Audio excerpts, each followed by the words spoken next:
US Pacific command మ్యాప్ని మనం గమనిస్తే కనుక అందులో పిఓకేను ఇండియాలో చూపలేదు. మనం స్క్రీన్ మీద చూస్తూ ఉన్నాం క్లియర్గా.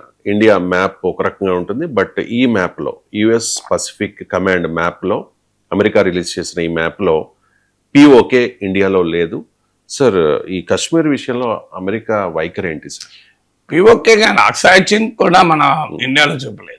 సో అంటే చైనాకు కూడా ఎంత రాజీ పడ్డారనడానికి దీనికి ఉదాహరణ. సో ఇదేమి కొత్త కాదు అమెరికాకు. ఇప్పుడు పాకిస్తాన్తో ట్రంప్ పూర్తిగా అలైన్ అయ్యాడు. మీకు ఐ లవ్ పాకిస్తాన్ అనడమే కాదు, పాకిస్తాన్ ప్రభుత్వము అమెరికాతో, అమెరికన్ కంపెనీతో క్రిప్టో డీల్ కుదుర్చుకుంది. ఆ కంపెనీలో 60% పార్ట్నర్స్ ట్రంప్ ఫ్యామిలీ. అంటే ట్రంప్ ఫ్యామిలీ బిజినెస్ ఇంట్రెస్ట్లను పాకిస్తాన్ ప్రమోట్ చేస్తుంది. అలాగే మీకు పాకిస్తాన్ చైనా నిర్మిస్తున్న గాదర్ పోర్టుకు సమీపంలో బలూచిస్తాన్లో మరో పోర్టు నిర్మించుకోవటానికి పాకిస్తాన్ అమెరికాకు ఆఫర్ చేసింది. తర్వాత రేర్ ఎర్త్ మెటల్స్ అయితే ఒక బ్రీఫ్ కేసులో తీసుకెళ్లి చూపెట్టే ట్రంప్, ఇంకా ఈ రేర్ ఎర్త్ అన్ని మీకు ఇచ్చేస్తామని చెప్పి పాకిస్తాన్ ఆయిల్ అండ్ గ్యాస్ సంపదను అమెరికాకు దారాదత్తం చేయడానికి ఒప్పుకున్నారు. So America India Pakistan mineral forum అని ఒక మీటింగ్ పెట్టి దాంట్లో అమెరికన్ కంపెనీలు ఆహ్వానించారు. అంటే ఒకవైపు చైనాతో, మరోవైపు అమెరికాతో డబుల్ గేమ్ ఎఫెక్టివ్గా ఆడుతోంది పాకిస్తాన్. సో అటు చైనాతో క్లోజ్ రిలేషన్, ఇటు అమెరికాతో కూడా క్లోజ్ రిలేషన్. అమెరికాకు అదేం అభ్యంతరం లేదు, ఎందుకంటే రేపు అవసరం వస్తే చైనాతో రాజీకి పాకిస్తాన్ను వాడుకుంటుంది. చాలా మందికి అర్థం కాదు ఇది. అదేంటి, పాకిస్తాన్ చైనా క్లోజ్ కదా, మళ్ళీ అమెరికా క్లోజ్ ఏంటి, అమెరికాకి చైనాకు పడదు కదా అని అనుకుంటారు. అందులో లాజిక్ ఏంటంటే, రేపు ఎప్పుడైనా చైనాతో చర్చలు, చైనాతో రాజీ అన్నప్పుడల్లా పాకిస్తాన్నే వాడుకుంటుంది అమెరికా. ఇప్పుడే కాదు, కోల్డ్ వార్ పీరియడ్లో కూడా 70s president Nixon, henry Kissinger పాలసీలు మార్చుకొని సోవియట్కు వ్యతిరేకంగా చైనాను కలుపుకోవాలని నిర్ణయం తీసుకున్నప్పుడు కూడా అమెరికా చైనాలను కలిపింది పాకిస్తానే. తర్వాత ఆఫ్ఘనిస్తాన్ పైన అమెరికా వార్లో కూడా ఫ్రంట్ లైన్ అలైగా పాకిస్తాన్, అప్పుడు కూడా పాకిస్తాన్ డబుల్ గేమ్ ఆడింది. అది అమెరికాకి తెలుసు డబుల్ గేమ్ ఆడుతుంది. ఇటీవల ఆఖరికి వెస్ట్ ఏషియా వార్ ఎండింగ్ లో కూడా పాకిస్తానే ప్రధాన mediator. Turkey, Egypt, Saudi Arabia, ఖతార్లు సైడ్ రోల్ ప్లే చేసిన ప్రధానమైన పాత్రధారి పాకిస్తానే. ఈ ఒప్పందానికి కూడా ఫస్ట్ అనౌన్స్ చేసింది పాకిస్తాన్ ప్రైమ్ మినిస్టరే. సో అందువల్ల ఇప్పుడు అమెరికా స్కీమ్ ఆఫ్ థింగ్స్ లో పాకిస్తాన్ అత్యంత కీలక దేశమైంది. అందుకే అమెరికాకు వ్యతిరేకంగా వైఖరి తీసుకుంటున్నాడు కనుక ఇమ్రాన్ ఖాన్ ఆర్మీతో కలిసి అమెరికన్ ఏజెన్సీలు పదవి నుంచి తొలగించాయి. ఈవెన్ బయటికి కూడా వచ్చాయి. అమెరికన్ డిప్లొమాట్లు పాకిస్తాన్ వాళ్ళు మాట్లాడుకున్న మాటలు కూడా బయటకు వచ్చాయి. క్లియర్ గా ఇమ్రాన్ ఖాన్ పక్కకు పడేశారు కూడా, తమ ఇంట్రెస్ట్లకు వ్యతిరేకంగా పనిచేస్తున్నాడని.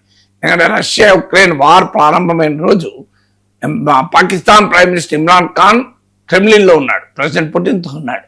సో అందువల్ల క్లియర్ గా Pakistan priority in American scheme పెరిగింది. అందుకే ఇవాళ కశ్మీర్ ను ఇండియాకు లో కాదని అమెరికా చెప్తోంది. అందువల్ల అది కూడా సింబాలిక్ కాదు, మీరు ఇవన్నీ కలిపి చూడాలి. ఆల్రెడీ ఇండో పసిఫిక్ గా ఉన్న యుఎస్ పసిఫిక్ కమాండ్ పేరు మార్చేసి యుఎస్ పసిఫిక్ కమాండ్ చేశారు. మ్యాప్లో పిఓకేను పక్కకు తీసేశారు.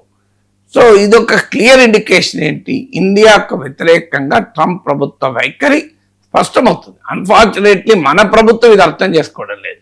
ఇంకా ట్రంప్ ఒక గ్రేట్ ఫ్రెండ్గా వ్యవహరిస్తుంది. ఎస్, వీ నీడ్ అమెరికాతో మంచి సంబంధాలు ఉండాలి, దాంట్లో ఎవరికీ డిస్ప్యూట్ లేదు. ఇప్పుడు మనమే ఎవరము, రష్యాకు అమెరికాకు మంచి సంబంధాలు లేవా, చైనాకు అమెరికాకు సంబంధాలు లేవా? సో చైనాకు అమెరికాకు ఉన్న రైవలరీ కన్నా మనకు అమెరికాకు రైవలరీ ఉందా? We need America needs India, దాంట్లో డిస్ప్యూట్ లేదు. కానీ మన ఇండిపెండెంట్ ఫారెన్ పాలసీని వదిలేసి అమెరికన్ ఇంట్రెస్ట్లకు ఎలైన్ చేస్తున్నారే, అదే ప్రమాదకరం. ఇది మోడీ ప్రభుత్వంలో మరింతగా పెరిగింది. వాస్తవంగా గత కాంగ్రెస్ ప్రభుత్వంలోనే ప్రారంభమైంది ఈ టిల్ట్. ఇప్పుడు ఒక పతాక స్థాయికి చేరుకుంది. కంప్లీట్ గా మనం అమెరికన్ ఇంట్రెస్ట్లతో ఎలైన్ అవుతున్నాం. అది వెస్ట్ ఏషియాలో ఇజ్రాయెల్తో కలవడం కానీ, ఇరాన్తో తెగదెంపులు చేసుకోవడం కానీ, మనము రష్యన్ ఆయిల్ విషయంలో మొదట్లో చూపిన రెసిస్టెన్స్ చూపెట్టకపోవడం కానీ ఇవన్నీ క్లియర్ ఇండికేషన్ ఏంటంటే వీఆర్ ఇండియాస్ ఫారెన్ పాలసీని, ఇండియా స్ట్రాటజిక్ పాలసీని అమెరికన్ ఇంట్రెస్ట్తో అలైన్ చేస్తున్నాం. కానీ అమెరికా ఏం చేస్తుంది, మనను బదిలేసి పాకిస్తాన్ పట్టుకుంటుంది. ఇప్పటికైనా మన ప్రభుత్వానికి అర్థం కావాలి. ఇప్పుడు ఈ తీవ్రమైన అదే మనం ఇప్పుడు మెక్సికోను, టెక్సాస్ను అమెరికాలో కాకుండా మెక్సికోలో చూపామనుకోండి, అమెరికా ఒప్పుకుంటుందా? టెక్సాస్ కూడా ఒకప్పుడు మెక్సికో ప్రాంతమే కదా, కాలిఫోర్నియాలో చాలా ప్రాంతం మెక్సికోదే కదా.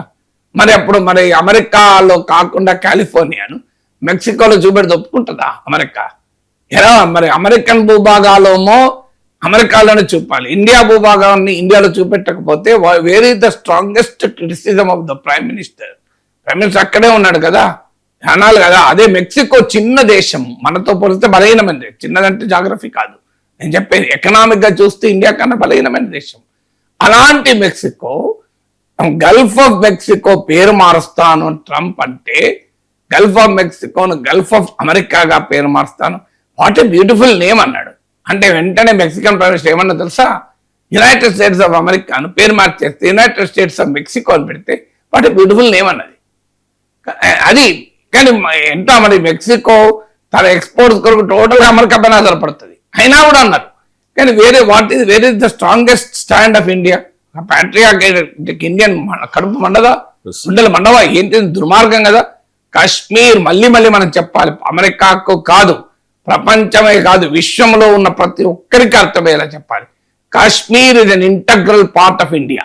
కాశ్మీర్ అంటే ఇండియా ఆధీనంలో ఉన్న జమ్మూ కాశ్మీరే కాదు, పాక్ ఆక్రమిత కాశ్మీర్, ముజఫరాబాద్, గిల్గిట్, బల్తిస్తాన్ ఇవన్నీ కూడా మనయే, అందులో డిస్ప్యూటే లేదు. Pakistan occupied Kashmir is also integral part of India.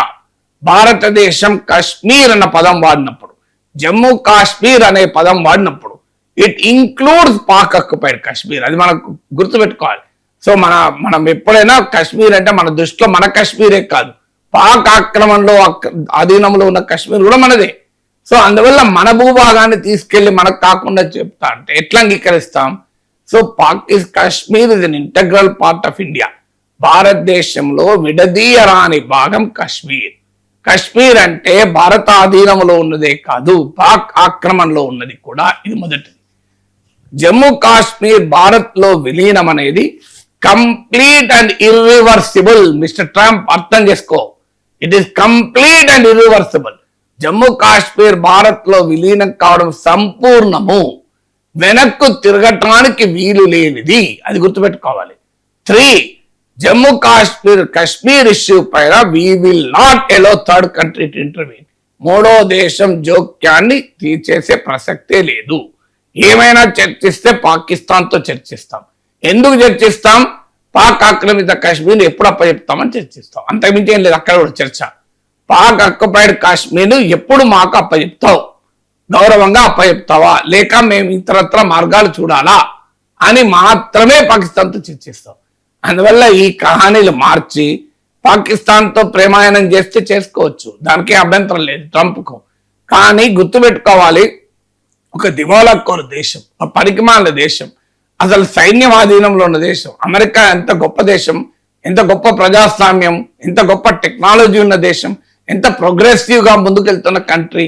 ఇలాంటి దివాళాకోరు దేశం ఒక టెర్రరిస్ట్ కంట్రీతో మీకు ఏంటంటే ఫ్రెండ్షిప్?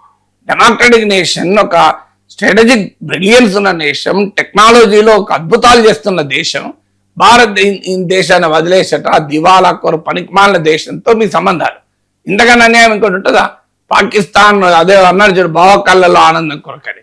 పాకిస్తాన్ కళ్ళల్లో ఆనందం కొరకు, ఫీల్డ్ మార్షల్ అసీం మునీర్ కళ్ళల్లో ఆనందం కొరకు కాశ్మీర్, పాక్ ఆక్రమిత కాశ్మీర్ ఇండియాలో కాకుండా చూపితే ట్రంప్ కళ్ళల్లో ఆనందం కావచ్చు, కానీ ప్రతి దేశభక్తియుత భారతీయుని కళ్ళల్లో తెగువ ఉంటది, కోపం ఉంటది, ఆగ్రహం ఉంటది, ఆత్మాభిమానం ఉంటది. ఏం మజాకాడుతున్నారా? మన అమెరికాలో ఉన్నాయో భూభాగాలు, బెలూచిస్తాన్ పాకిస్తాన్ లో ఉంటుందో ఉండదో మొదలు తేల్చుకోమనండి. ఖైబర్ పఖ్తూన్ఖ్వా పాకిస్తాన్ లో ఉంటుందో ఉండదో తేల్చుకోమనండి. సింధు పాకిస్తాన్ లో ఉంటుందో ఉండదో మొదలు ట్రంప్ తేల్చుకోమనండి. పాక్ ఆక్రమిత కాశ్మీర్ లో ప్రజలు తిరగబడుతున్నారు, మాకు ఈ పనికిమాల దేశం అవసరం లేదని చెప్పి. అది మర్చిపోయి పాక్ ఆక్రమిత కాశ్మీర్ ఇండియాలో కాదు అంటే వీళ్ళెవరు? ట్రంప్ డిసైడ్ చేస్తారు. ఇక్కడ ట్రంప్ డిసైడ్ చేస్తే మనం ఎందుకు కూరుకుంటాం? అందువల్ల ట్రంప్ ఏమో ఒకవైపు కెనడాను కలుపుకుంటా అంటాడు, మెక్సికోను కలుపుకుంటా అంటాడు, వెనజులాను కలుపుకుంటా అంటాడు, క్యూబాను కలుపుకుంటా అంటాడు, ఇండియాలో ఉన్న భూభాగాలను పక్కకు తీస్తా అంటే ఇంతకన్నా దుర్మార్గం ఇంకోటి ఉంటుందా?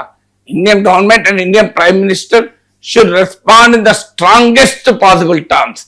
ఎక్కడో ఒక చోట మనం గట్టిగా ఉండకపోతే డెడ్ ఎకానమీ అన్నా పడ్డాం, బిగ్గెస్ట్ టారిఫ్ అబ్యూజర్ అన్నా పడ్డాం, రష్యన్ ఆయిల్ మనం ఒక్కడమే కొంటున్నాం అన్నా పడ్డాం, ఎన్ని అన్నా పడకుండా కూర్చుంటే ఇలాగే మాట్లాడతారు కదా. ఆఖరికి కాశ్మీర్ కూడా మనది కాదంటాడు.